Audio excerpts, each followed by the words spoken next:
Bersama gua Ariel Peter Pan dan inilah alur cerita film Renjian Zoe Deye. Selamat menonton dan mendengarkan. Di kota Baiyu, ada seorang pemuda yang bernama Fu Yao.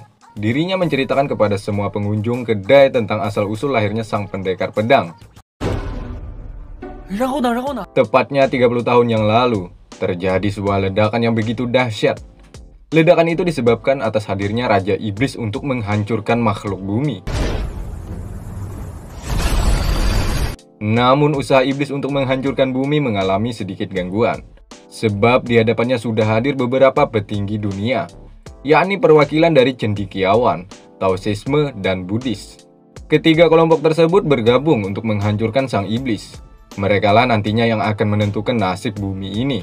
Apakah berakhir indah atau sebaliknya? Yakni sebuah kehancuran. Selain itu, kelompok ini membutuhkan kekuatan seorang pendekar pedang yang bernama Chao Qianqiu. Chao mencoba menyerang Raja Iblis dengan pedangnya. Serangan itu menimbulkan sebuah cahaya akibat gesekan yang begitu kuat. Tajamnya pedang milik Chao rupanya masih belum bisa melukai sang Raja Iblis.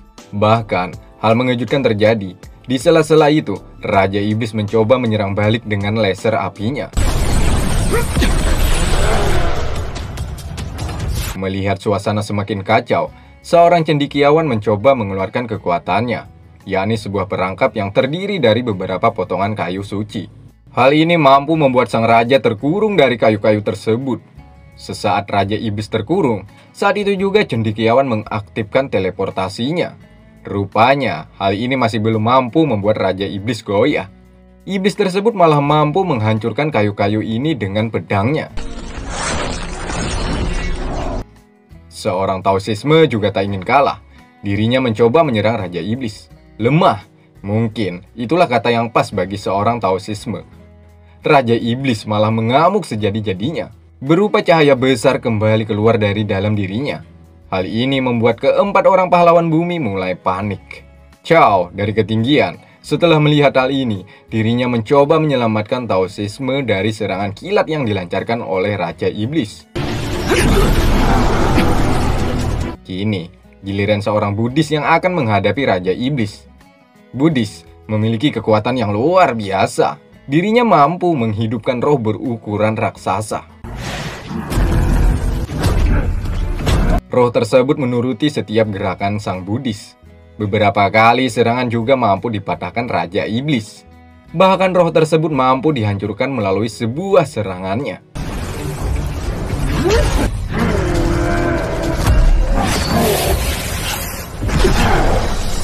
Setelah beberapa cara dilakukan selalu bisa digagalkan Raja Iblis. Akhirnya, mereka semua mencoba menggabungkan kekuatannya, lalu dimasukkan ke dalam jiwa Chao.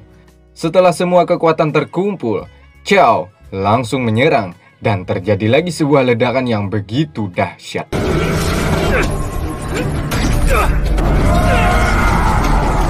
Cerita hanya sampai di sini. Ending dari pertarungan tersebut belum dijelaskan secara detail. Fu Yao menceritakan hanya setengah-setengah. Hal ini membuat pengunjung sangat kesal dan penasaran. Fu Yao meminta kepada para pengunjung jika cerita ingin dilanjutkan, maka tambah lagi bayarannya. Rupanya dia seorang pendongeng yang hebat. Entah asli atau palsu cerita yang disampaikannya. Sampai di sini masih belum dijelaskan di video ini coy. Oke, genjot. Tak lama dari itu datanglah seorang pelayan kedai mengabarkan kepada Fu Yao bahwa gadis yang bernama Yuan datang ingin menemuinya. Fu Yao terkejut, ia langsung lari meninggalkan kedai ini. Mereka berdua sempat saling kejar-kejaran, hingga akhirnya Fu Yao disuruh Yuan untuk berhenti, bahwa kedatangannya hanya ingin mengabarkan bahwa Akademi Yanling ingin merekrut Fu Yao. Fu Yao menolak karena ia tahu sistem akademi sekarang. Siapa yang memiliki banyak uang maka akan diutamakan. Berbeda yang hanya bermodal keterampilan. Kemungkinan besar nasibnya kelak akan sama dengan pendahulunya, yakni dianaktirikan. Pada dasarnya di akademi sekarang belajar bukan lagi menjadi prioritas, melainkan hanya menginginkan keuntungan sepihak. Yuan yang mendengar itu merasa terhina, sebab akademi tersebut didirikan oleh keluarganya sendiri, sehingga tangannya spontan menghantam dada Foyao. Atas perlakuan ini, Foyao murka, di mana sebelumnya Foyao dikenal sebagai pemuda pemilik tingkatan pertama, kekuatannya lebih rendah dari Yuan yang memiliki tingkatan ketiga. Meski begitu, serangan Yuan mampu dibendung oleh Foyao.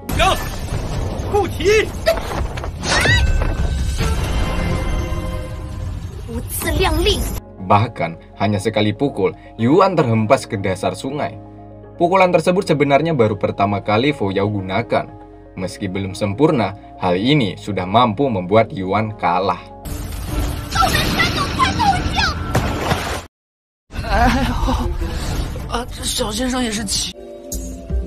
Sementara di sebelah barat dari keramaian kota, ada seorang wanita yang bernama King Huai. Dia adalah seorang iblis. Saat itu dirinya dipergoki oleh pemuda kota ini. Lantas saja, King Huai ingin mereka tangkap. Kekuatan para pemuda ini rupanya masih jauh di bawah standar. Menggunakan sebuah cambuk, King Huai mampu beberapa kali menyerang mereka berdua.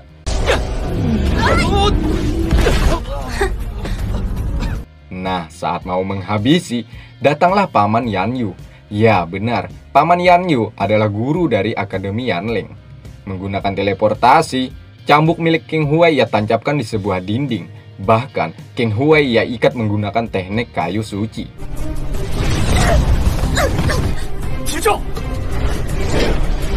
Hal ini sudah mampu membuatnya mengeluarkan darah dari mulutnya. Merasa dirinya terancam, King Huai menggunakan beberapa benda tajam yang ia lepaskan. Kesempatan ini dijadikan King Huai untuk lari dari ancaman mereka. Singkat cerita, Foyao saat itu dikejutkan atas kedatangan King Huai yang tiba-tiba mendekapnya. King Huai meminta Foyao untuk menolongnya, sebab tubuhnya sudah lemah tak berdaya. Malam hari, tepatnya di kediaman Foyao, melihat King Huai kedinginan, dirinya mencoba untuk menyelimutinya. Hal ini membuat King Huai terbangun. Dirinya marah karena Foyao dianggap mencari kesempatan untuk menyentuh tubuhnya. Bahkan, King Huai berniat ingin mencelakai Foyao, sembari mengambil golok menggunakan cambuknya. Untung saja, Foyao mampu menghentikan dengan pertahanannya. Saking kesalnya, King Huai melempar sebuah boneka ke tubuhnya dan berjalan menuju keluar. Sekali lagi, King Huai ingin menyerangnya dan membuat boneka milik Foyao sedikit rusak. Rupanya, pengaruh serangan dari Yanyu masih bereaksi di dalam dirinya. King Huai terjatuh lagi. Melihat kondisi wanita tersebut semakin memburuk, dengan cekatan, Foyao menolong dan mengangkat lalu ia taruh di atas ranjang. Nah, dari sini Foyao akhirnya mengetahui bahwa King Huai adalah seorang iblis. Saat itu juga, King Huai terkejut. Kemudian ia mencoba jujur siapalah dirinya. Ya, dia memang benar seorang iblis berwujud manusia. Meski begitu, Foyao tetap mengizinkan King Huai sejenak tinggal di sini. Sebab ia mengkhawatirkan Akademi Yanling tidak segan membunuh jika King Huai mereka dapati kembali. Meski pada dasar hatinya, Foyao merasa dilema karena telah menyelamatkannya. Scene berpindah, tepatnya di Akademi Yanling. Yuan mengabarkan kepada Paman Yanyu bahwa dirinya telah diserang oleh Foyao. Bahkan, Yuan menambahkan, Foyao mampu membangkitkan 3 kekuatan berbarengan. Hal ini menambah Paman Yanyu curiga, sebab Foyao mampu memiliki kekuatan yang luar biasa. Sementara dia bukan berasal dari akademi manapun. Atau bahasa kasarnya, Foyao adalah orang biasa. Tentunya membuat Paman Yanyu akan menyelidiki asal-usul kekuatan yang didapatkan Foyao. Masih malam hari, tepatnya di tengah hutan, ada seorang wanita berparas ayu, namanya Huan. Saat itu dirinya sedang asik membaca buku cerita romantis. Sedangkan tak jauh darinya, ada seekor ular besar yang melintas. Huan penasaran, dirinya pun mencek keadaan sekitar. Benar sekali, Huan mendapatkan sepotong sisik ular yang begitu besar. Dirinya yakin ular tersebut adalah iblis yang ingin berubah wujud.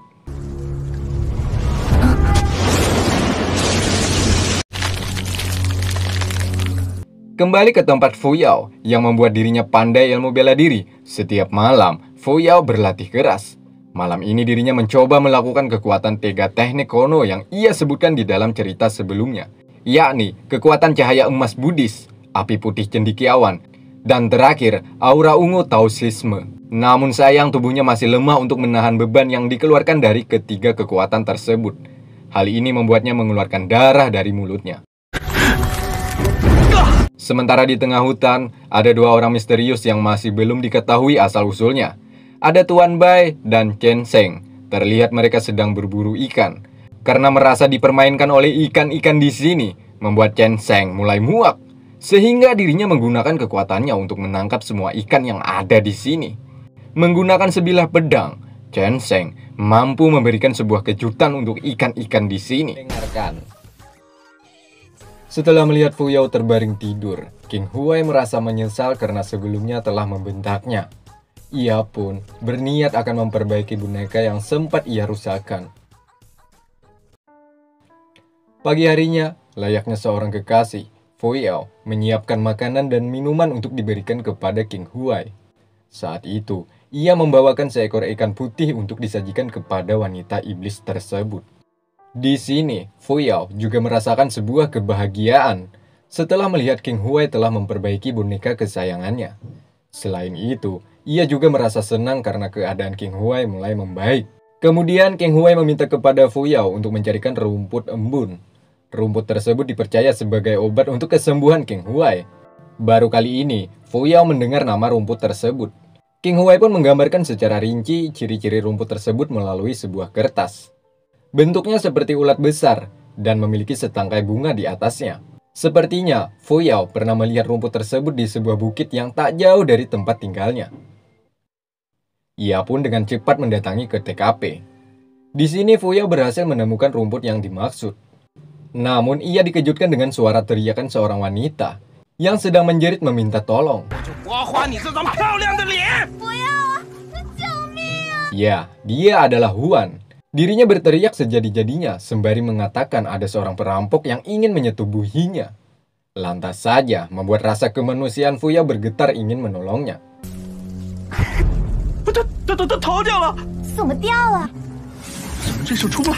Ternyata Huan hanya berpura-pura saja.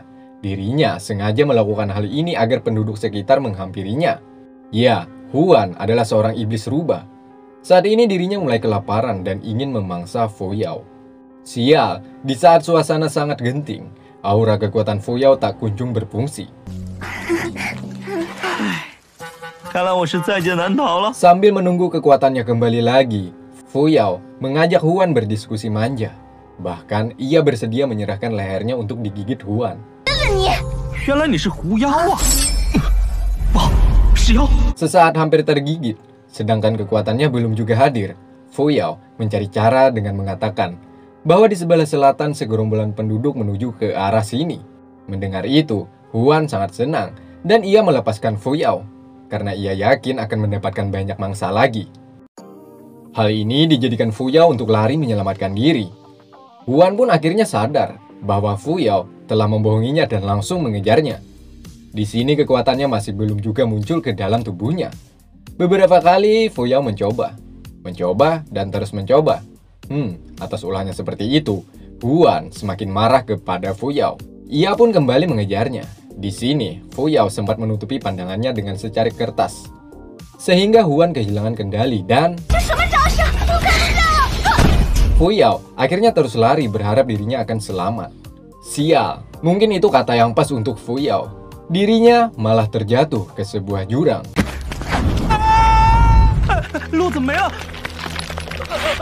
Scene kemudian berpindah, tepatnya di rumah Fu Yao. Sudah beberapa jam, King Huai menunggu kedatangan Fu Yao. Namun tak juga kunjung datang.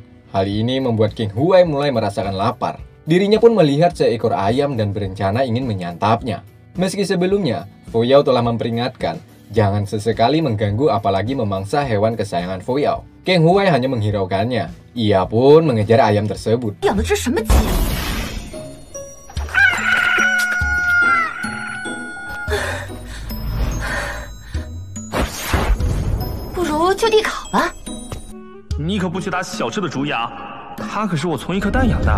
Rupanya, ayam milik Fu Yao ini sangatlah lincah juga licin. King Huai tak berhasil mendapatkannya. Ia pun akhirnya berniat ingin mencari Fuyao ke dalam hutan. 三教齐修，湖畔内息不调，经脉暴走。 Alhamdulillah, nyawa Fuyao masih bisa terselamatkan. Karena di bawah sana ada sebuah pohon tumbang yang ia pegang. Nah, di sini Huan seakan menjadi pemenang. 让本姑娘吸血，老天开眼，这回自己倒霉了吧？活该，让你骗我！ Dirinya berjanji akan menyelamatkan Fuyao, asalkan rela memberikan sedikit darah di lehernya. Basa-basi Huan dijadikan Fuyao untuk terus merayap naik ke atas. 内息紊乱，该死的臭子！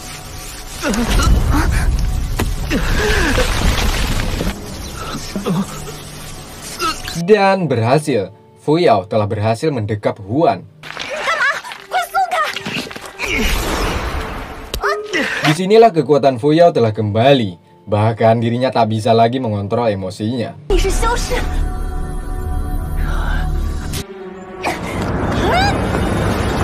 要不停，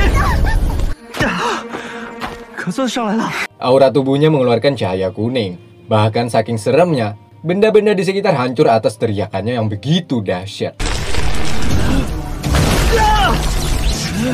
Hal ini membuat Huan sangat takut. Bahkan atas teriakannya itu menyebabkan ular iblis terbangun dari tidurnya. 你怎么了？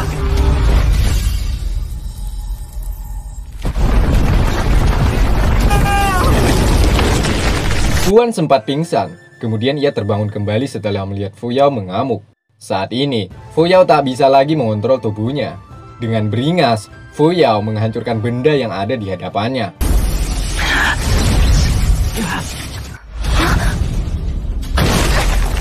Huan saat itu ingin dibunuhnya.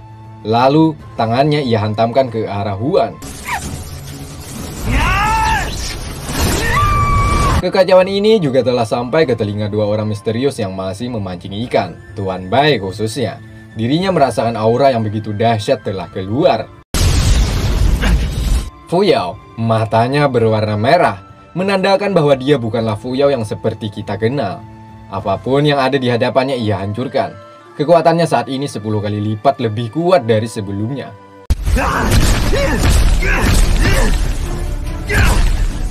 Pohon-pohon ia hantam satu persatu.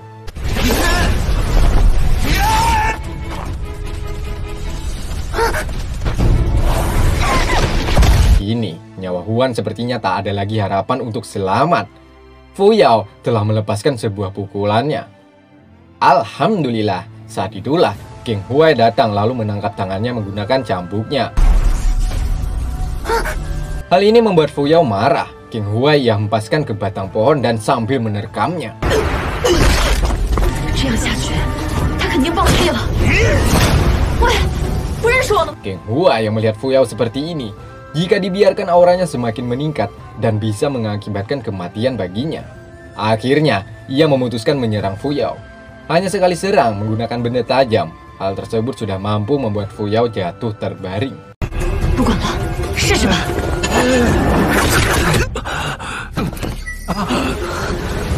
King Huai juga melihat Huan. Ya, pada dasarnya, derajat Huan berada di bawah dibandingkan King Huai. Sehingga ia bersujud kepadanya. 在此， Atau bahasa kasarnya Huan adalah budaknya King Huai. King Huai kemudian memerintahkan Huan untuk membangunkan Fuyao. Dengan cepat, Huan mengangkat Fuyao dan...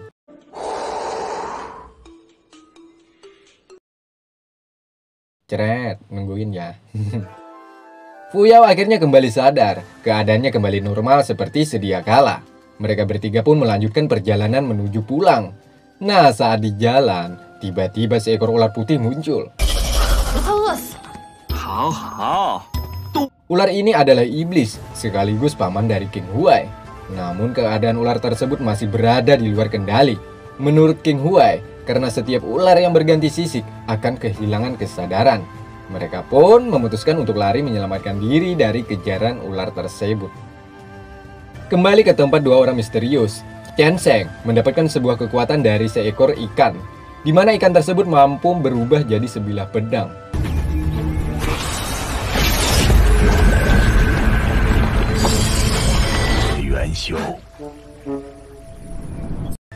Kembali ke tempat Fuyao, mereka bertiga rupanya terjebak di jalan yang buntu. Mau tidak mau, Fuyao harus meladani ular tersebut. Fuyao berjanji akan melindungi King Huai juga Huan. Dengan pertahanannya, Fuyao mampu menahan serangan ular tersebut, meski cipratan darah keluar di dalam mulutnya. Nah, saat ular tersebut kembali ingin menyerang mereka, tiba-tiba kayu suci bermunculan di hadapan mereka. Ya, benar sekali, Tuan Yanyu datang untuk menyelamatkan Fuyao juga menangkap ular tersebut. Chen Sheng menaiki sebilah pedangnya untuk mencek keadaan hutan. Sebab sebelumnya ia telah mendengar keributan yang terjadi. Mata tajamnya terus mengintai di setiap sudut-sudut yang sulit dieksplor oleh pandangannya. 这回可别走错了啊！你是路痴吧？我看你就是故意的。就这林子。 Sementara itu, Paman Yanyu masih kesulitan melawan ular putih. Menggunakan kayu suci, Paman mencoba untuk melumpuhkannya, berharap ular tersebut mampu dikalahkan. Sepertinya Paman Yanyu sudah berhasil menaklukkan setelah kekuatan segel kayunya berhasil ia gunakan. Karena merasa telah selesai, ia pun menghampiri Fuyao dan King Huai. Paman menanyakan hubungan antara King Huai dan ular putih tersebut. King Huai hanya diam tak menjawab. Karena keadaan semakin mencekam, akhirnya Paman mengurungkan pertanyaannya dan menanyakan kembali jika keadaan mulai membaik. Bencana. Mungkin inilah kata yang pas untuk mereka. Ular tersebut bukannya kalah, melainkan ular tersebut masih mampu bangkit kembali.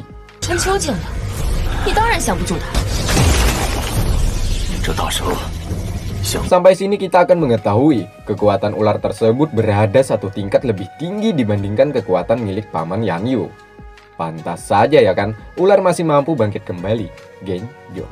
Paman Yanyu mencoba menahan sekuat tenaga serangan dari ular tersebut. Namun, hal itu seakan sia-sia. Ular putih mampu menembus pertahanannya. Fuyao juga tak tinggal diam. Dirinya mencoba menahan serangan dari ular putih. Tubuh Fuyao semakin kesini semakin melemah, karena sebelumnya ia telah banyak mengeluarkan tenaga. Hal itu tentulah membuat King Huai cemas. Ia menyuruh Fuyao untuk beristirahat dan meninggalkan tempat ini. Di saat itulah, Paman Yanyu harus pontang-panting setelah mendapatkan serangan dari ular tersebut. Melihat Paman dalam keadaan bahaya, bahkan ia hampir terbunuh, saat itulah Fuyao memancingnya. Dan ular tersebut balik menyerang ke arah Fuyao.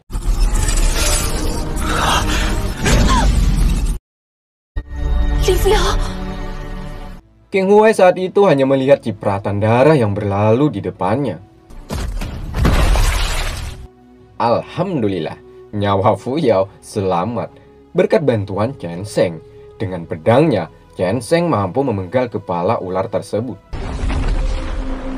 Meski dia adalah seorang ular, King Huai yang melihatnya pastilah sangat sedih. Sebab ular tersebut adalah pamannya sendiri. Namun Chen Sheng menjelaskan bahwasanya dirinya tidaklah sebrutal yang kita lihat. Yang dilakukan oleh Chen Sheng hanyalah memindahkan rohnya ke alam yang lebih damai. Alias bisa dibilang jasadnya boleh mati, namun rohnya masih tetap hidup. Jadi King Huai masih ada harapan untuk bertemu kembali dengan pamannya.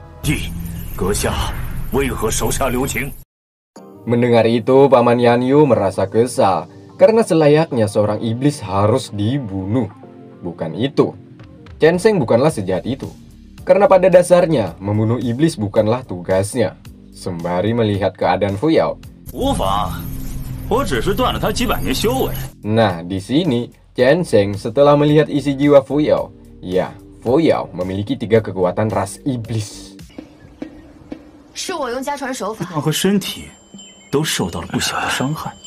可脉象还算平稳，伤得如此重，居然还活着。 Singkatnya, Paman Yanyu akan membawa King Huai sebagai tahanannya. Lantas saja hal itu membuat Fuyao marah.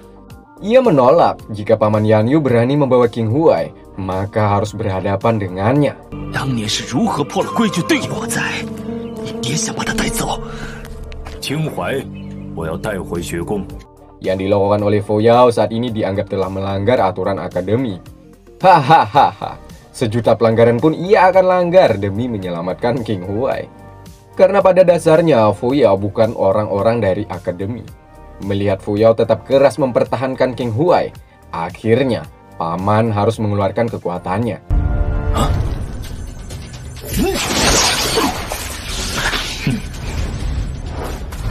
Dan tiba-tiba Kakek Bayu datang menyelamatkan Fu Yao dari serangan paman Yan Yu.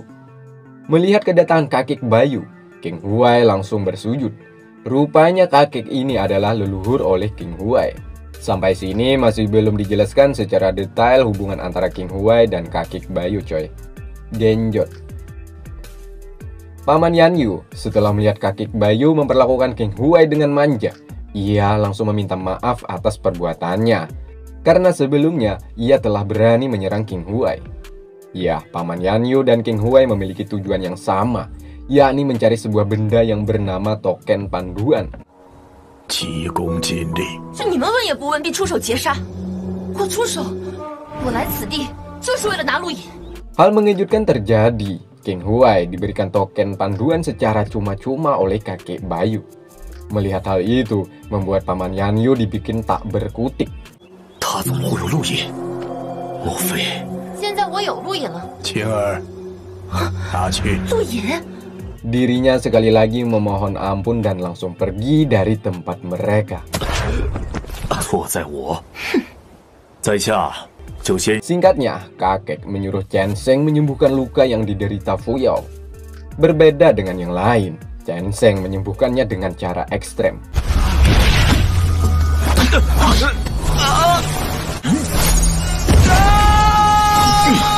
Dengan hal ini sudah cukup untuk menyelamatkan nyawa Fu Yao beberapa bulan ke depan. Sebab kekuatan yang dimiliki oleh Fu Yao adalah kekuatan yang membahayakan dirinya sendiri. Karena dirinya masih belum mampu mengendalikan dirinya. Ya, dirinya. Seperti yang kita lihat sebelumnya, Fu Yao masih belum mampu mengontrol emosinya. Jika dibiarkan, kekuatannya akan meledak dan berujung kematian. Tak lama setelahnya, Chen Sheng membawa Huan dan Fu Yao yang masih pingsan. Sementara ular putih mereka kuburkan di tempat ini. Singkatnya, Huan telah sadar. Dirinya mencoba menangkap ayam kesayangan milik Fu Yao. Ya, ayam ini dipercaya mempercepat kesembuhan bagi King Huai. Namun dikarenakan ayamnya sangat lincah, Huan kesulitan untuk menangkapnya. Hal tersebut membuat Fu Yao terbangun dan langsung mendatangi Huan. Fu Yao mencoba menyelamatkan ayamnya dari kejaran Huan. King Huai juga mendatangi mereka. Di sini ia sangat terkejut melihat Fu Yao sembuh begitu cepat. Bisa saja hal ini disebabkan kekuatan yang ada di dalam dirinya, ditambah lagi dengan bantuan Chen Sheng sebelumnya. Nah, mendengar Chen Sheng, Fu Yao pun pergi meninggalkan kediamannya menuju sungai. Ya, benar sekali. Fu Yao menemui Chen Sheng. Dirinya memohon kepada Chen Sheng untuk mengangkatnya sebagai seorang murid. Chen Sheng memiliki kepribadian yang unik dan berbeda dengan manusia lainnya. Ia menolak untuk menjadi seorang guru bagi Fu Yao. Ratusan kali Fu Yao ditolak. Namun hal itu tidak membuatnya putus asa. Kemanapun Chen Sheng pergi, ia hampiri dengan permintaan yang sama, yakni memohon untuk dijadikan sebagai seorang murid. 请收为徒，请收我为徒。滚！别打扰了。大侠，请收我。Seharian suntuk, Chen Sheng dikejar-kejar oleh Fu Yao. Hal itu ia ceritakan langsung kepada kakek Bayu. Nah, di sini kakek menyarankan untuk menerima Fu Yao sebagai murid. Sebab sangat jarang manusia memiliki kekuatan 3 ras iblis. Ya, hal itu ada di dalam diri Fu Yao. Setelah cukup lama, akhirnya pintu hati Chen Sheng terbuka. Atas saran kakek, dirinya pun berniat mendatangi ke tempat Fu Yao. Kedatangan Chen Sheng secara diam-diam, bahkan King Huai dan Huan tidak mengetahuinya. Tiba-tiba mereka sudah berada di tepi jurang.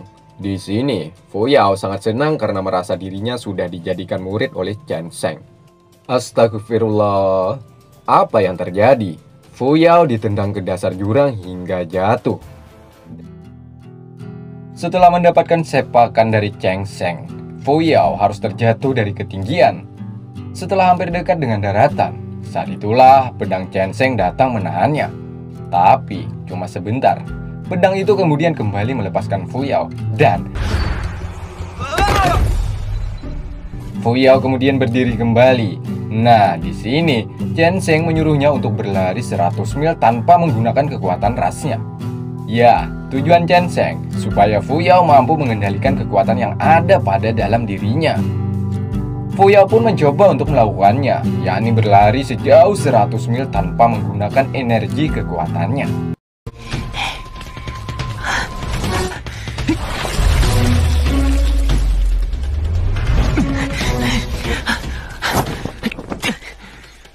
Mulai malam hingga pagi tiba, Fu Yao akhirnya sampai ke garis finish. Rupanya Cheng Sheng adalah seorang guru yang tegas juga keras. Ia kemudian menyuruh Fu Yao untuk menusukkan sebuah kayu ke batu sebanyak 10.000 kali. Fu Yao saat ini dididik agar menjadi pendekar pedang yang kuat dan hebat. Dengan semangat dan keinginan yang tinggi, Fu Yao melakukannya dengan kesabaran. Berharap ia mampu menguasai kekuatan yang ada pada dalam dirinya. Dan juga menjadi seorang pendekar pedang.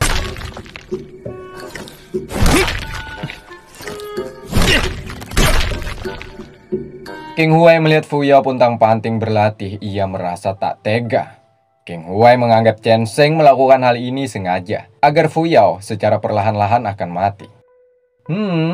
Sampai sini masih belum ada tanda-tanda rencana jahat yang ada di dalam diri Cheng Sheng.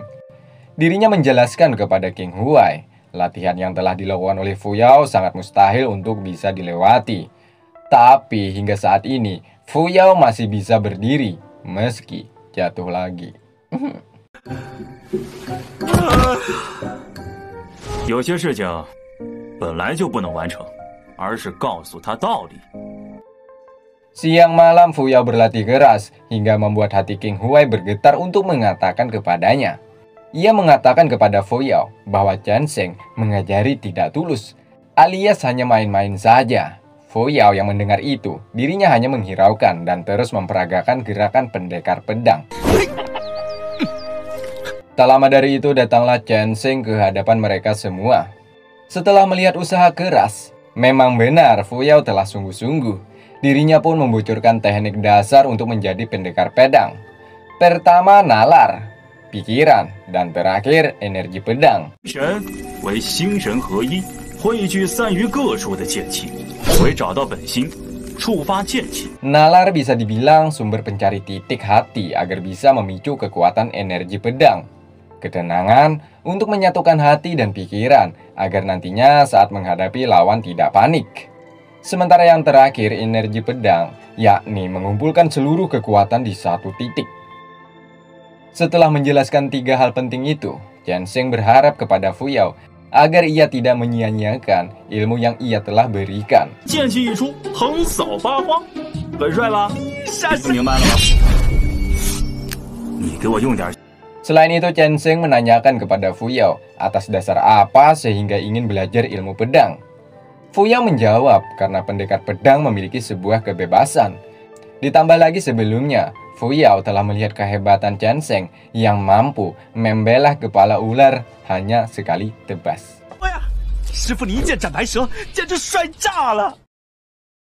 Nah, di sini Fu Yao menceritakan sedikit masa lalunya kepada Cheng Sheng.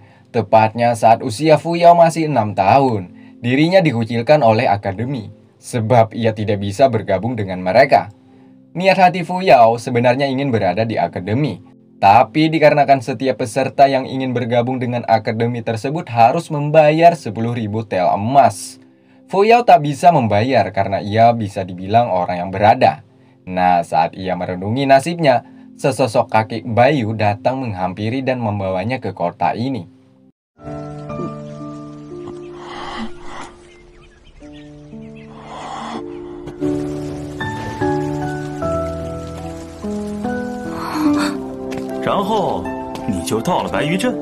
Sampai sini masih belum dijelaskan secara rinci hubungan antara Fu Yao dan kakek bayu. Oke, genjut. Hingga saat ini, Fu Yao belajar ilmu bela diri hanya melalui sebuah buku.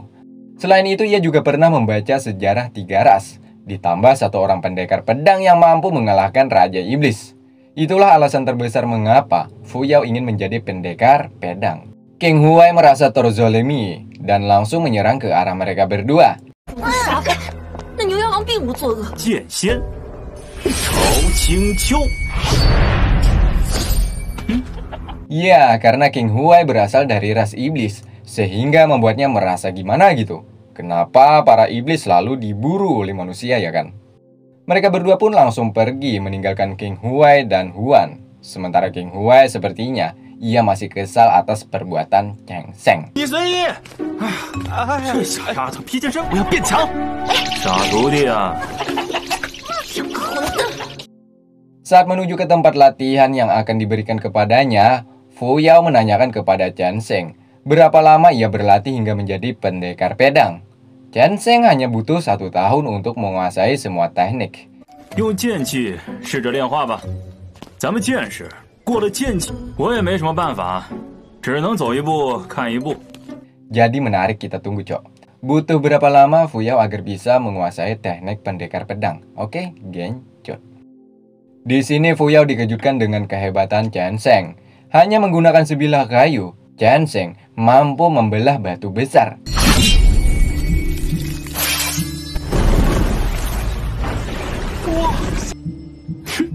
Agar bisa sepertinya, Fu Yao disuruh menahan tubuhnya, sembari mengangkat 1 kaki dan 2 tangannya. 师傅，真的是这样练吗？我怎么觉得怪怪的？ Sementara tak jauh dari mereka, King Huai selalu mengawasi setiap latihan Fu Yao. Sepertinya King Huai sangat mencemaskan keadaan Fu Yao. So sweet. Malam harinya, King Huai mencoba untuk jujur kepada Fu Yao bahwa dirinya akan memenuhi panggilan dari Taoisme Liangxi, karena di sana ia nantinya akan bertarung. Mendengar itu, Fu Yao sangatlah cemas akan keselamatan King Huai. Dengan ilmu yang ia miliki sekarang, jauh harapan untuk dapat membantu King Huai. Nah, saat di sela-sela perbincangan, datanglah Cheng Sheng. Ia memarahi Fu Yao dan menyuruhnya untuk berlatih. Kini, hanya tinggal Cheng Sheng dan King Huai. Cheng Sheng memberikan sebuah buku kepada King Huai.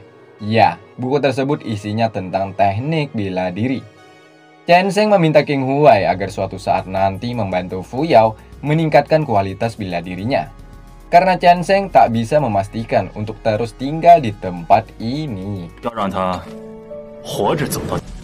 师傅，你的朋友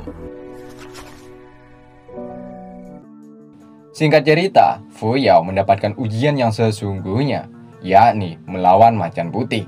Yap, Cheng Sheng menyuruh Fu Yao untuk tidak mengeluarkan kekuatan ras iblisnya.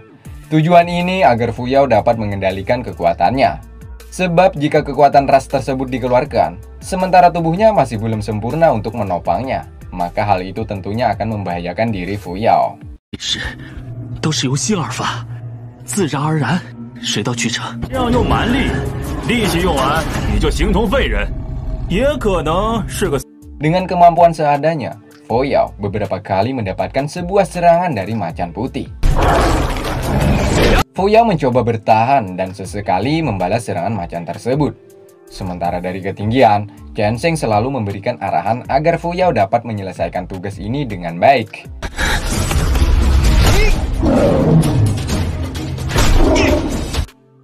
Di sela-sela pertarungan, melihat Fu Yao mampu mengeluarkan teknik aura pedang, Cheng Sheng sangatlah kagum betapa cepatnya Fu Yao mampu menguasai teknik seperti ini.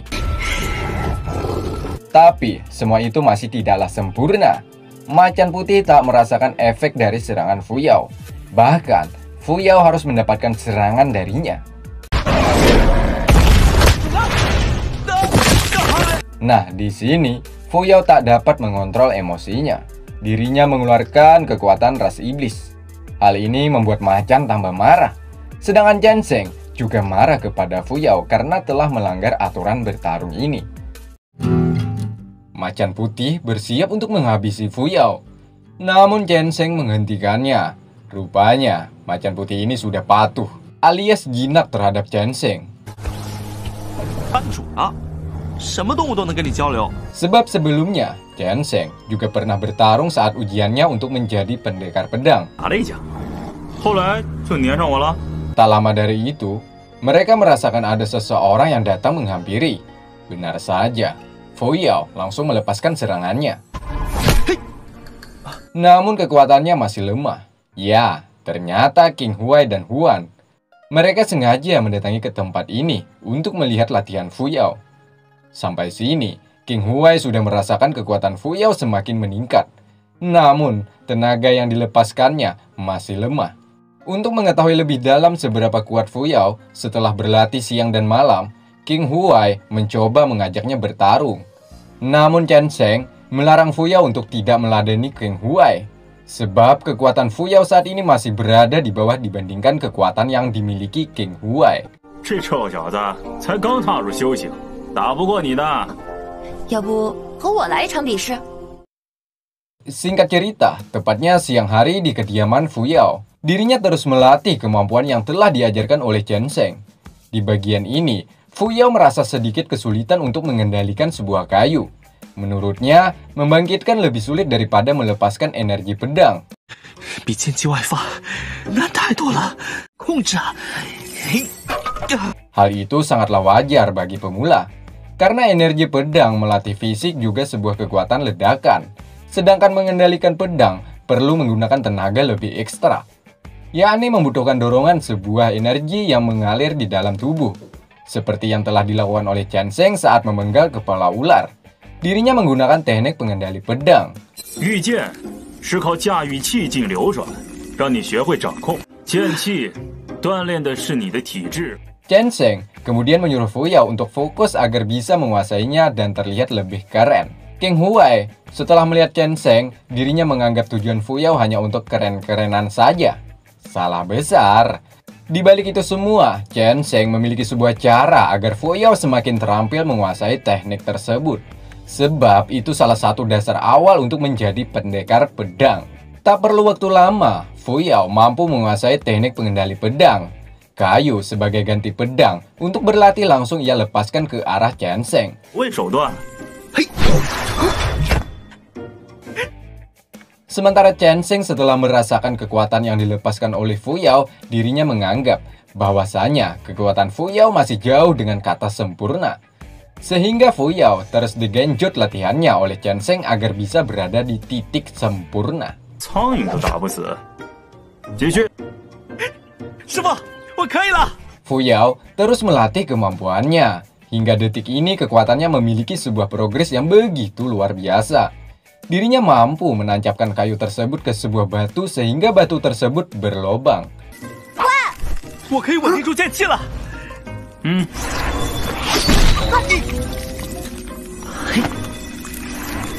Hal ini menunjukkan bahwa kekuatannya semakin meningkat dari sebelumnya. Melihat Fu Yao saat ini, Chen Sheng akhirnya mengakui bahwa ia tak salah menerima Fu Yao sebagai muridnya. Yap, ini adalah pujian pertamanya selama ia melatih Fu Yao. Singkatnya, Fu Yao menanyakan tentang dunia luar kepada Chen Sheng, karena Fu Yao tak pernah satu kali pun keluar dari kota ini. Seperti yang kita ketahui, bahwa dunia luar sangatlah luas dan tak terbatas. Meski begitu, Chen Sheng sudah menjelajahi sepertiga dunia ini. Hal ini menambah penasaran Fu Yao. Dirinya menanyakan lagi tentang dunia iblis. Ya, dunia iblis terletak di persimpangan antara tanah iblis dan manusia. Fu Yao pun berniat setelah berlatih pedang, dirinya akan mengelilingi dunia dan menjadi seorang pendekar pedang yang kuat. Untuk meyakinkan Fu Yao, pantas atau tidak jika nantinya berpetualang mengelilingi dunia. Sekali lagi, Fu Yao mendapatkan sebuah ujian untuk mengalahkan macan putih, di mana Chen Sheng menyuruhnya melakukan 3 gerakan teknik pedang secara berturut-turut. Chen Sheng masih tidak yakin Fu Yao akan melakukan ujian ini dengan baik. Sebab Chen Sheng saat ujian ini dirinya mampu melakukan 5 gerakan teknik pedang. Dengan keyakinan dan keinginan yang tinggi, Fu Yao mencoba melakukan gerakan teknik pendekar pedang.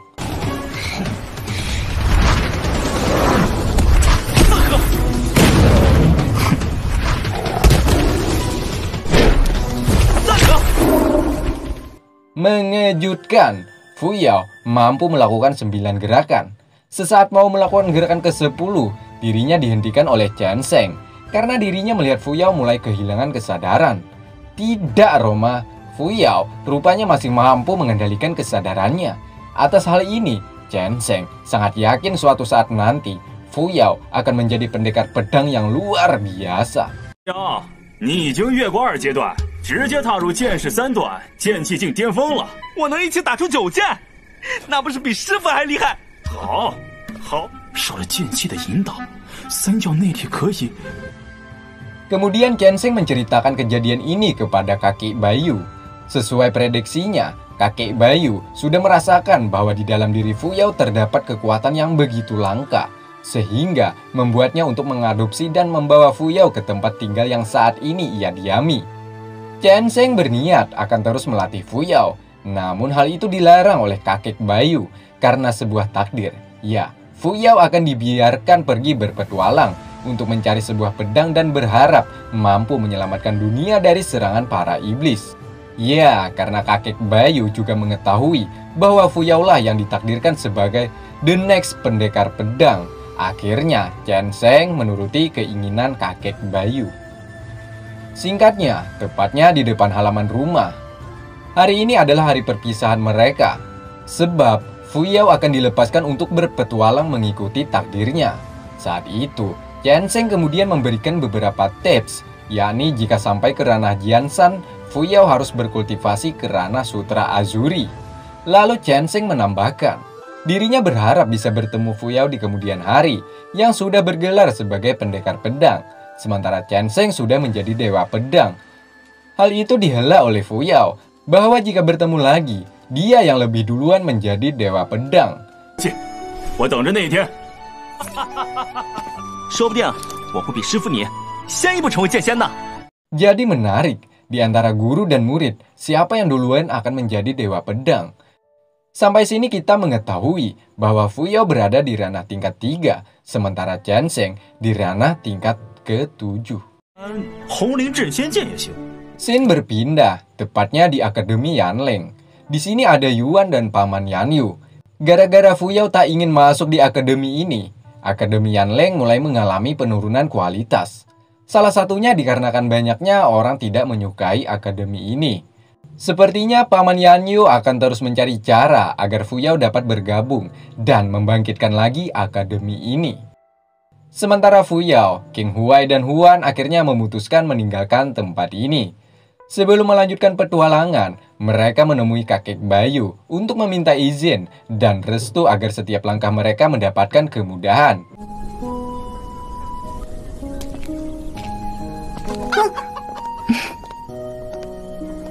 Sebelum pergi, kakek Bayu memberikan sebuah pedang dan sarungnya kepada Fu Yao, di mana pedang itu hanyalah sebuah kayu. Kakek Bayu menyuruh Fu Yao untuk mencari pedang yang pas untuk sarung tersebut. Sementara King Huai disuruhnya untuk pulang lebih awal ke kediamannya. Akhirnya mereka pun memulai petualangannya. Saat di jalan ada salah satu cendekiawan yang mencurigakan. Hal itu lantas saja membuat Fu Yao langsung menghajarnya, hingga di mana cendekiawan tersebut langsung meminta ampun. Mereka pun menginterogasi cendekiawan tersebut. Namanya Huan Jin. Dirinya tersesat dan tak tahu jalan arah menuju ke kota Zuyu. Mereka masih tidak yakin apakah ucapan yang dilontarkannya benar atau pura-pura saja. Karena mereka sedikit curiga bahwa Huan Jin adalah seorang mata-mata. Akhirnya Huan mencoba merayunya agar mengatakan yang sejujurnya. Akhirnya Huan Jin jujur bahwa dirinya ingin menikah. Menikah dengan siapa nih? Dan film pun bersambung.